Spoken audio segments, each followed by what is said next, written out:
Buenos días amigos, les saluda el periodista Max Obregón Rossi y esta es una nueva edición de Al Día Siguiente. Al día siguiente de hoy día jueves 9 de julio, día 9 de esta nueva convivencia social y día 116 ya de esta emergencia nacional que estamos viviendo desde el 15 de marzo.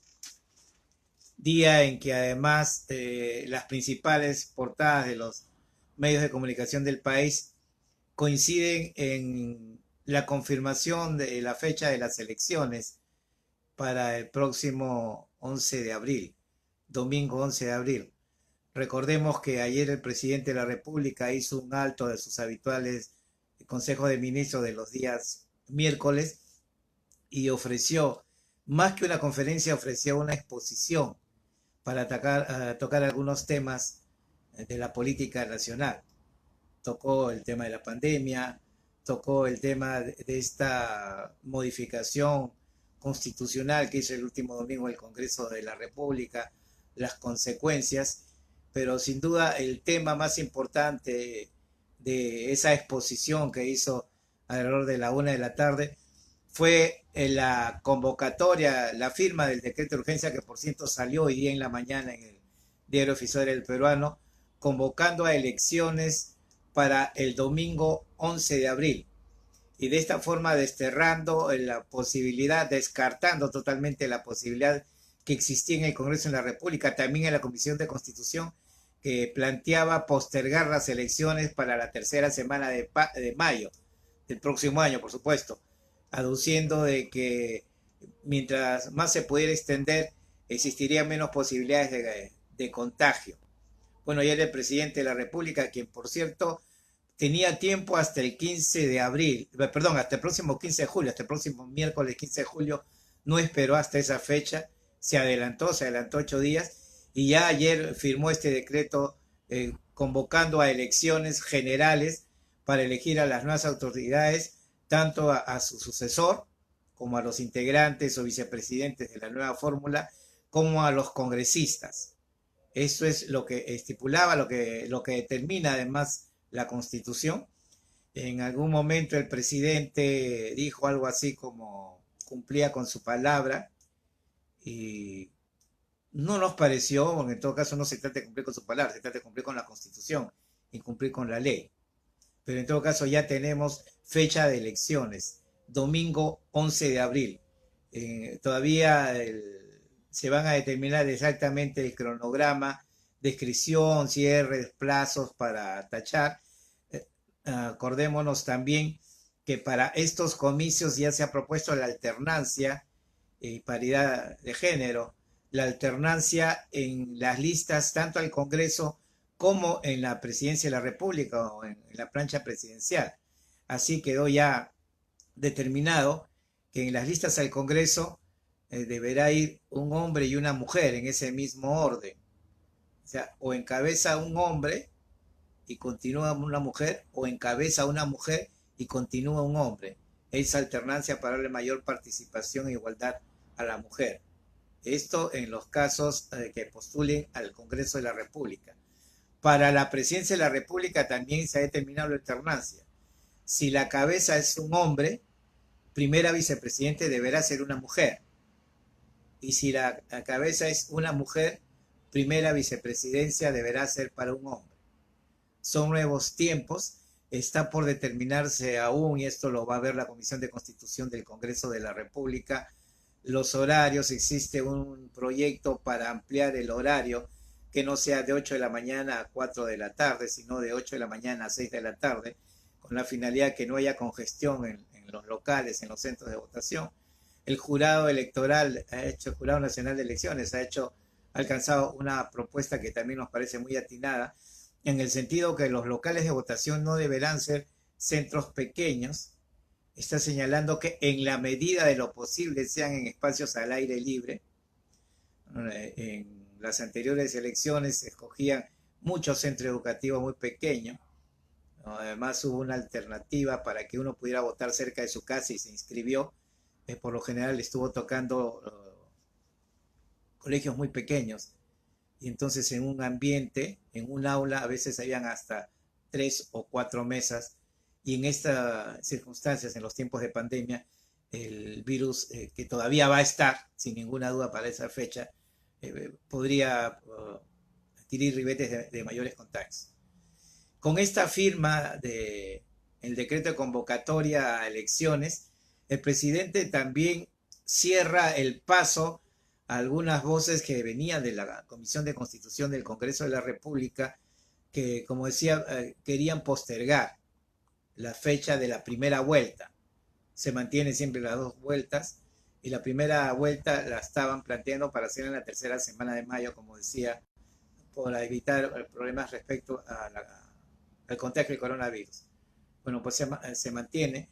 La de mayo, inclusive lo dijeron los mismos funcionarios representantes del Jurado Nacional de Elecciones, si se hiciera en la tercera semana de mayo, recordemos que es casi seguro que habrá una segunda vuelta, y entonces por lo tanto los plazos se acortan, y el hecho no acaba el domingo de la segunda vuelta, si es que la hubiera, porque los flash electorales son solo esos flash, pero el resultado oficial es después del cómputo final.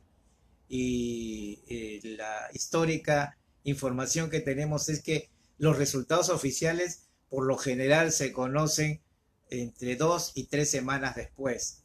Entonces, si se hiciera la primera vuelta en mayo y la segunda, que debería hacerse aproximadamente a comienzos de julio, los tiempos no alcanzarían para que juramente el 28 de julio el nuevo presidente de la República y el nuevo Congreso.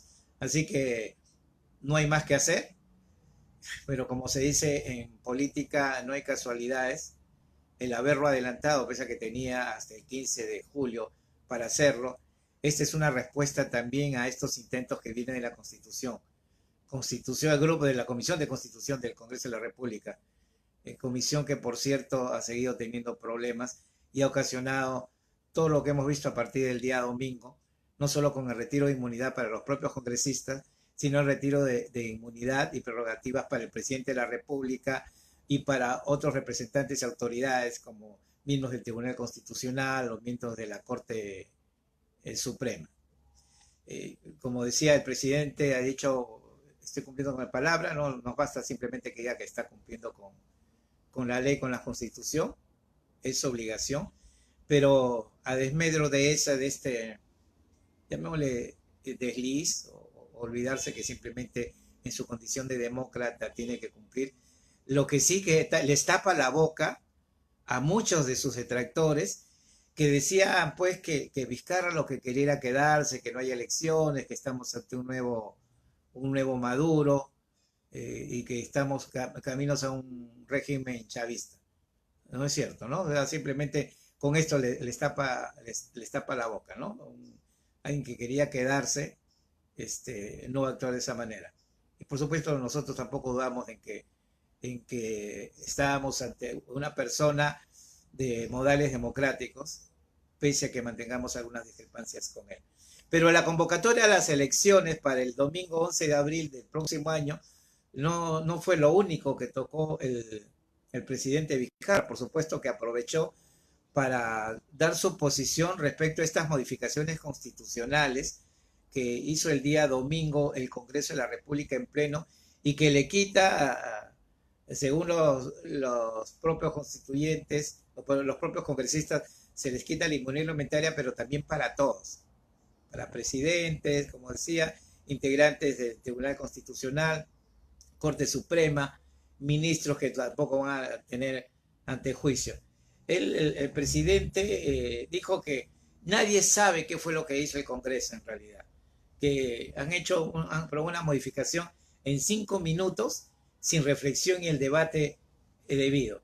Dice, los congresistas aprobaron el pedido de impedimento para postular, pero en el tema de la inmunidad parlamentaria nadie sabe qué hicieron. Cómo ha quedado ese artículo es realmente lamentable y espero que lo corrijan a la brevedad. Estoy seguro que muchos congresistas recién al día siguiente se dieron cuenta de que aprobaron, expresó el presidente, ironizando además, ¿no? Porque por supuesto que los congresistas sabían muy bien qué es lo que querían hacer. Enfatizó que no tiene ningún temor de esto, porque ya se va.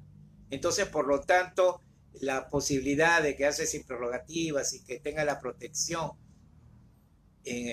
durante su mandato, no le va a alcanzar. Pero lo está haciendo y está reclamando por las futuras autoridades.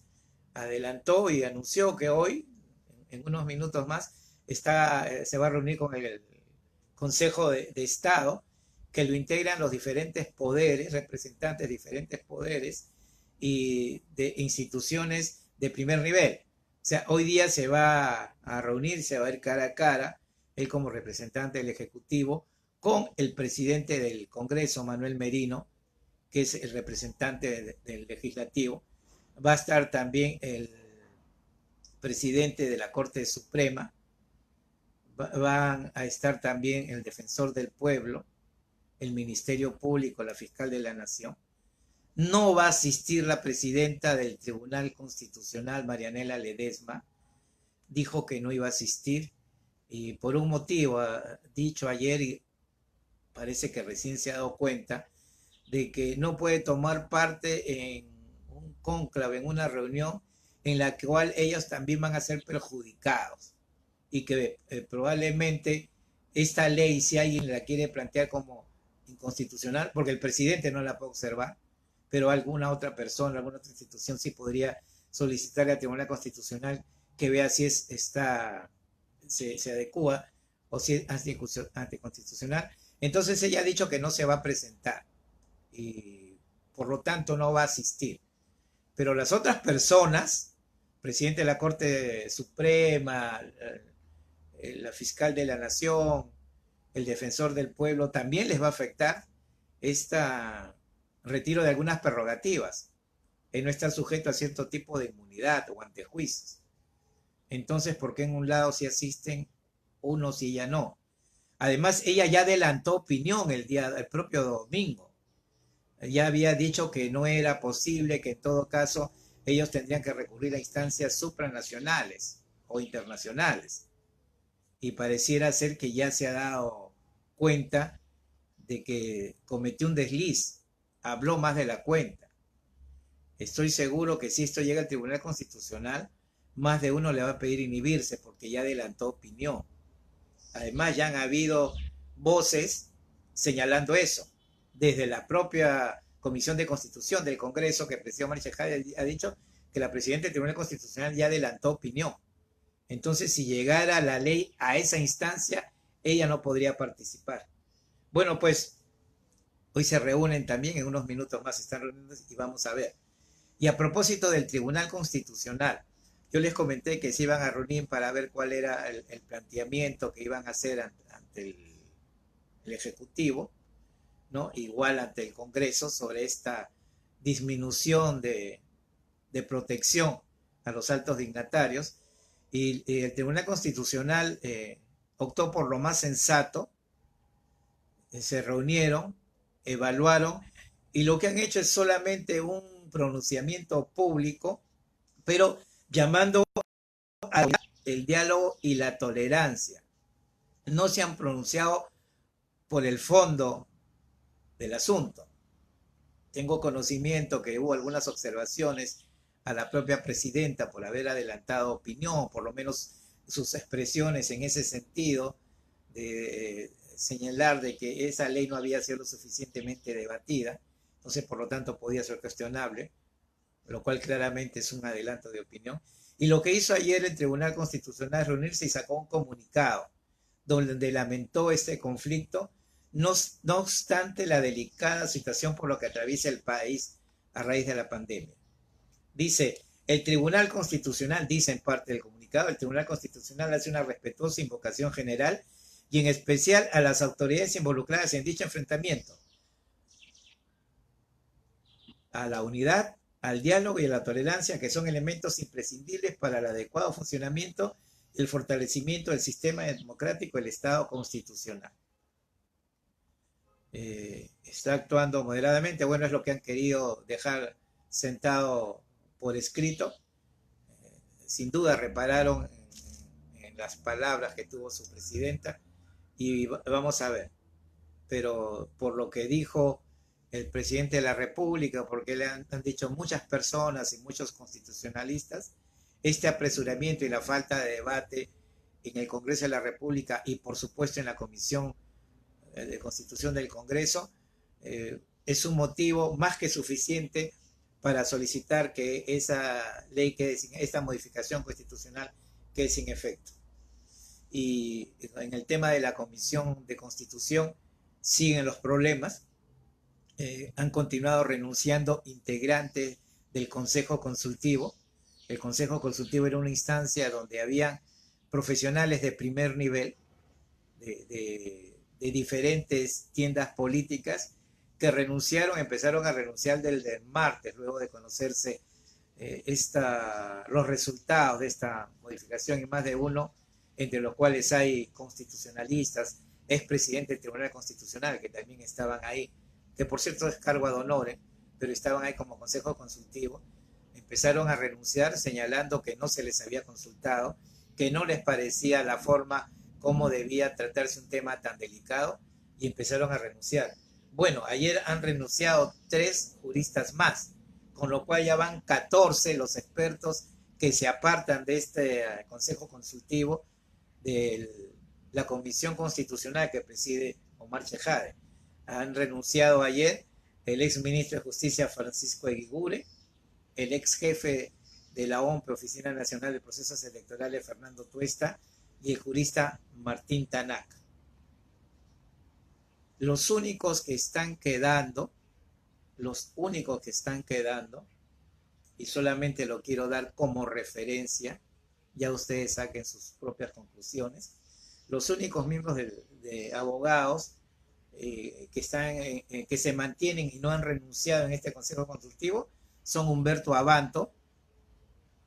Recordemos, Humberto Abanto es el abogado Jaime Yoshiyama, que también estuvo preso unas semanas. Wilmer Medina, que fue abogado de Alan García Pérez hasta que este se suicidó. Está el constitucionalista Aníbal Quiroga, que más de uno en alguna oportunidad ha denunciado su cercanía con el fujimorismo. Está Natalia Amprimo, está Ángel Delgado y el periodista y arqueólogo Jaime de Altaos. Ellos son los que no han renunciado y que se mantienen en el Consejo Consultivo. Humberto Abanto, Wilmer Medina, Aníbal Quiroga, Natalia Amprima, Ángel Delgado y Jaime de Altaos. Jaime de Altaos no es abogado, es arqueólogo.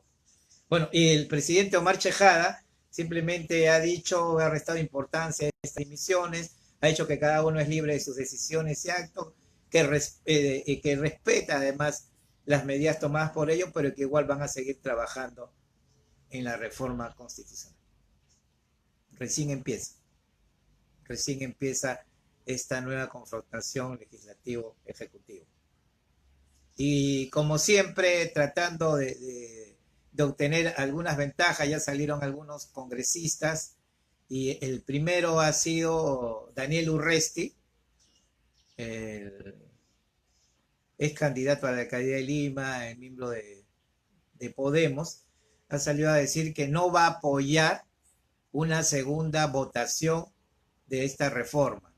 Recordemos que ha habido una primera votación y en esta legislatura en cualquier momento se debería poner a consideración la ratificación, y si hay una segunda votación mayoritaria, por supuesto que queda consentida esta modificación constitucional. Bueno, Daniel Urresti ha dicho que no va a votar en una segunda instancia por la fórmula como está. Él se atribuye que ha sido el propulsor de la eliminación de la inmunidad parlamentaria. No es cierto, lo dijo sí, pero no es el único. En realidad todos los partidos políticos que postularon, diferentes voceros de todas las tiendas, plantearon que iba a haber una eliminación de la inmunidad. Pero bueno, ha salido Daniel Urresti con algunos reflejos y cálculos políticos rápidos a decir de que él que planteó la eliminación de la inmunidad le han tergiversado su proyecto, entonces está viendo cómo replantea uno para que se mantenga la inmunidad, pero para que se elimine la inmunidad y se mantengan las prerrogativas que en estos momentos se han dejado a los otros dignatarios: presidente, miembro del Tribunal Constitucional, ministros, vocales supremos. Bueno, Urresti. Se dieron a conocer también que la próxima semana deben ya reanudarse los vuelos comerciales a diferentes puntos del país. Ya se aprobó el protocolo luego de diferentes reuniones con los diferentes representantes de nuestras aerolíneas. En principio solamente va a ser a los destinos nacionales, todavía no internacionales, y a aquellos lugares donde no haya todavía cuarentena focalizada, aquellas regiones donde no haya cuarentena focalizada. Se descartó, a diferencia de cuando hubo vuelos humanitarios que había que tomarle la prueba a cada persona que venía del extranjero hacia el Perú, o que se iba de acá y regresaba a otro país, que se les tomaba la prueba rápida. Bueno, no va a haber prueba rápida. Dicen que eso subiría mucho los pasajes, por lo tanto no va a haber prueba rápida. Lo que va a haber es una toma de temperatura. Van a ver que todos estén con la máscara, la protección facial. Si se descubriera que alguien está con la temperatura elevada, va a pasar al tópico del propio aeropuerto, donde debe haber médicos que al final dirán si es necesario, si le dan luz verde para que viaje o no. Como al final los vuelos son de apenas hora y media, entonces se considera, y esto según el Ministerio de Salud que ha dado la autorización, de que no habría mayor problema. Los asientos van a ir, los aviones van a ir con los asientos totalmente copados, pueden ir, no va a haber distanciamiento social. Y para ello lo que se está haciendo es obligar a que se coloquen dentro de los aviones unas turbinas y filtros de aire especial, que en todo caso podría evadir cualquier virus que pudiera estar en el ambiente. Pero si se viaja, ténganlo por seguro de que va a estar con una o dos personas a los costados de acuerdo al asiento. Hay algunas aerolíneas que están adelantando, sin embargo, de que igual lo máximo que harán es tener su capacidad al 60%, no la van a utilizar, pero que podrían llevar los vuelos completos. Esto también ya es posible, será posible. Estas mismas indicaciones van a ser para cuando se reanude el transporte provincial. Ahí sí todavía no se ha determinado el aforo, porque los viajes interprovinciales son largos, son muy largos. Igual no se autorizará para que se vaya a aquellas regiones donde todavía hay cuarentena focalizada, pero en las otras sí. Pero en todo caso, igual, máscara, protección facial, mantenimiento de la temperatura antes de ingresar, y se verá el tema del aforo. Pero ya esto es la fase 3 y desde la próxima semana veremos vuelos también. Un dato, en muchos de esos aeropuertos y regiones se va a bajar la afluencia de vuelos. Cusco ya anunció, Cusco tenía más de 50 vuelos por día. Lo que informó ya su gobernador regional es que lo máximo que van a permitir, a diferencia de los 50 vuelos por día, va a ser 7 vuelos por día, con la finalidad, además de que no haya tanto flujo de turistas, o de personas que regresan a la ciudad. En todo caso, de 50, Cusco va a bajar a 7, y lo mismo se están planteando en algunas otras regiones. Y el tema de la pandemia ha ocasionado, o sigue ocasionando, información al margen del tema sanitario, el tema que tiene que ver con la economía. Un estudio dado a conocer ayer revela que el 41% de limeños perdió su trabajo en estos meses de pandemia. Casi la mitad de los peruanos, de los limeños, de quienes están en esta capital, se quedaron sin trabajo como consecuencia de la pandemia. Están sin trabajo, 41%. Y asimismo, el 79% ha visto mermado sus ingresos. Los segmentos más afectados en cuanto a pérdida de empleo son los C, D y E. En el sector C, que es la clase media propiamente dicha, o la que se supone que es la clase media, el 42% perdió su empleo. En la clase D, de menos ingreso, el 61% se quedó sin trabajo y en la clase E el 75%. La clase que por lo general está integrada por la gente que vive día a día de trabajos ambulatorios o algún otro cachuelo. Hay 75%. El contrario, en el sector AB, los sectores más pudientes de nuestra sociedad, apenas el 6 y 19% perdieron trabajo.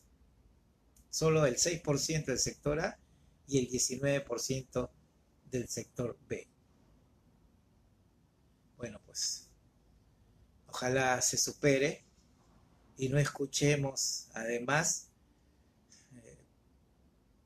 información, no sé si sesgada, tendenciosa, producto de una desinformación, como la de la ministra de Economía, que ayer salió a decir que con estas fases que estamos reactivando, estamos regresando al 93% aproximadamente de los niveles de actividad económica que teníamos hasta antes de que se inicie la pandemia el 15 de marzo. Es decir, la ministra de Economía dijo ayer que con todo lo que estamos haciendo ya estamos regresando a los niveles de la economía que teníamos hasta antes del 15 de marzo.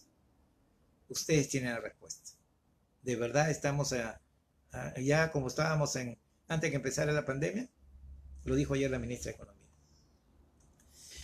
Y en los últimos días vimos unos informes y noticias en diferentes medios respecto a un perrito que hacía guardia en la puerta de un hospital porque estaba, según estos medios, según estos reporteros, estaba esperando que su amo, que su dueño saliera porque estaba internado con COVID-19 durante varios días.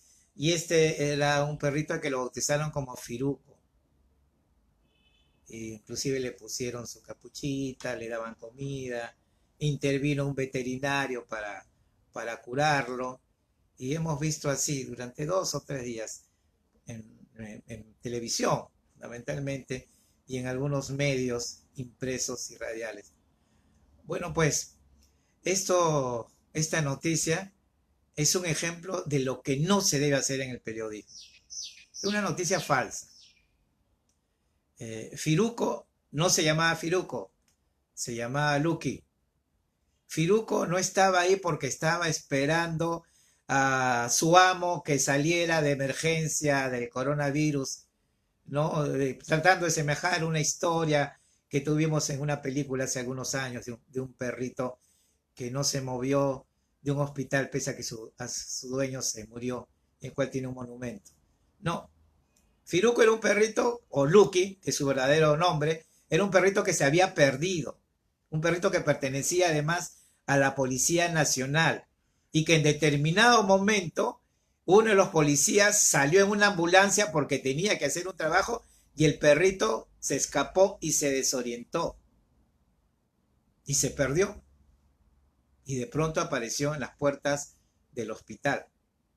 Bueno, pues la esposa de uno de los policías reconoció a Lucky y se ha acercado a decir: un momentito, no está cuidando a nadie, no está a la espera de alguien que se va a morir o esperando, cuidando, protegiendo a que salga su dueño. No es así. Eso es lo que se llama la tendencia del fake news, ¿no? Noticias falsas. Y nada cuesta, ¿eh? Nada cuesta, y esto sí una recomendación siempre a los jóvenes, como algunos veteranos que se dejan llevar también por alguna información. Alguien dijo y ya lo convierto en noticia y 2 o 3, 4 días le voy dando en noticia. Firuco no es Firuco, no estaba cuidando a ningún amo que estaba enfermo o en la unidad de cuidados intensivos del Hospital Almenara. Era un perrito perteneciente a la policía que lo tuvo desde cachorro y se desorientó. Y el Tribunal Fiscal informó ayer sobre la prescripción de una deuda que tenía Universitario de Deportes, una deuda que le mantenía la SUNAT. El Tribunal Fiscal dijo: no es cierto, la SUNAT no ha logrado de que me des información, que me den información que efectivamente le debías esa cantidad, y era una deuda de 13,9 millones de soles. La U en realidad tiene una deuda de 155 millones a la SUNAT y por eso tiene una intervención. Bueno, ahora baja a 141 millones esa deuda. En realidad aliviaría en algo, pero igualito se mantiene 141 millones. Espera el Club Crema de que todavía hay algunas apelaciones respecto a estos montos que se supone le quieren grabar, vienen de deudas anteriores de casi 18 años, que tienen que ver con el Estadio Grenco, y en todo caso la U está apelando además, hay una parte que está por resolver y que podría resolverse a su favor también, es sobre la deuda de Grenco. En realidad la U aduce que el Grenco es que tiene una deuda y no el Club Universitario de Deportes. Pero por lo pronto un respiro, 13,9 millones de soles menos ha sido condonado por el Tribunal Fiscal, ya no hay nada que hacer, baja en algo la deuda de 155 a 141 millones de soles.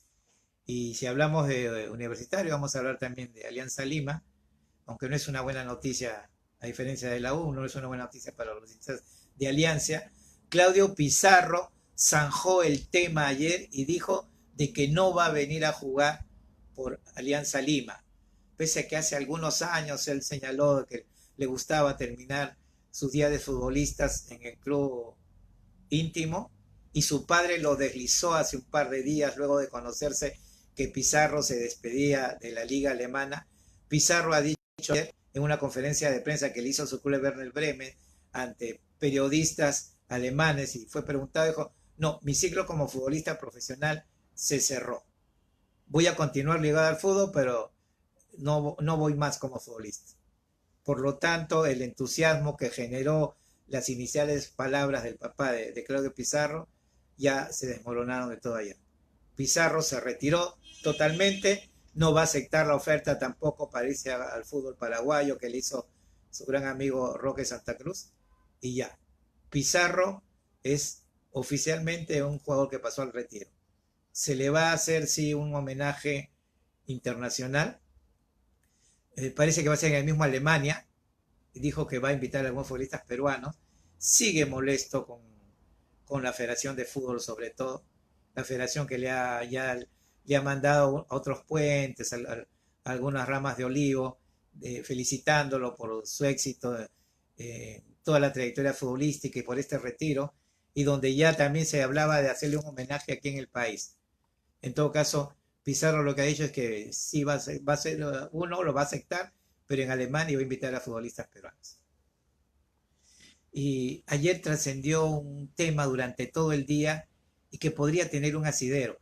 Trascendió que la ministra de la Producción, Rocío Barrios Alvarado, estaba contagiada de COVID-19, había sido contagiado como consecuencia de sus periplos e intensa actividad también al frente del sector.